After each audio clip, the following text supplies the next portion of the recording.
The Pfizer news, it's been a while since we've had some vaccine data. They're talking about no major safety issues, as we said, completely effective, and they're hoping they can request authorization in the coming weeks. Look, this is really great, and don't underplay this, because while we've inoculated many seniors, this is the cohort that spreads.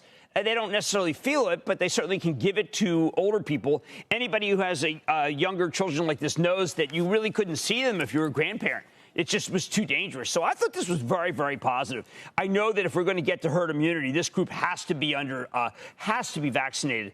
And it takes, again, off the table the impending doom comment from Dr. Walensky at CDC.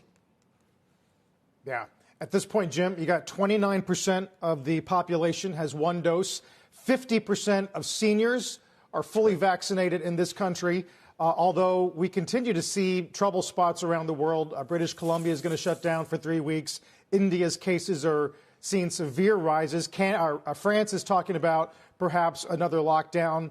But you got to say that the U.S. continues to lead the charge on this. Yeah, definitely. I know that Phil LeBeau talked about how travel's come back in the country. But what is missing is travel to Europe. You really can't go. I do think that that other countries are botching it. And when we see it, it's really painful because they should have learned from our mistakes. It just seems like they haven't. United States is vaccinating more than 3 million people a day. I mean, that's incredible. We keep getting these memos. I mean, if you're from New Jersey, New York, you keep getting emails from the states saying, you know what, this week it's this, and then next week it's this, next week. This is not glacial. This is revolutionary, and everyone should get something by the if you didn't get vaccinated by the end of May, your state's not doing a good job. Yeah, I saw some photos out of Ohio yesterday, Jim. Kids 16 and up in Ohio getting their shots. As the president said a few days ago, 90% of the population is going to be eligible in about 3 weeks. And it kind of leads us, Jim, to the ongoing reopening story regarding corporate America, at least. Wells Fargo yesterday saying that after September 6th, start thinking about what they're calling a more normal return to work. In their words, Jim, we believe most of us benefit when we are physically together. That's going to get interesting. At the same time, this piece in the Journal this morning about J.P. Morgan, Salesforce, PricewaterhouseCoopers, subletting an awful lot of real estate in New York City, up 40% year on year. It's not a cost issue this time, Jim. Not like prior cycles where they were trying to save money. They just don't need it. Charlie Scharf, who runs Wells Fargo, he's like this invisible man.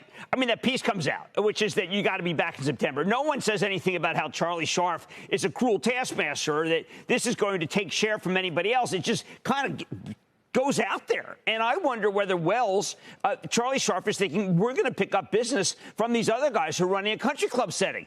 Those of us who know Charlie Scharf know that while he is certainly convivial, a lot of fun, he's as tough as nails. And I think this statement was basically, you know what, other guys, you want to continue to play in the Hamptons? We're at the office. And I think it's going to get him some business. It certainly gets him some notoriety.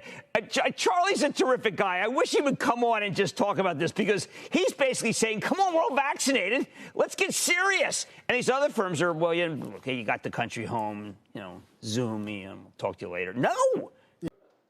Shepard Smith here. Thanks for watching CNBC on YouTube.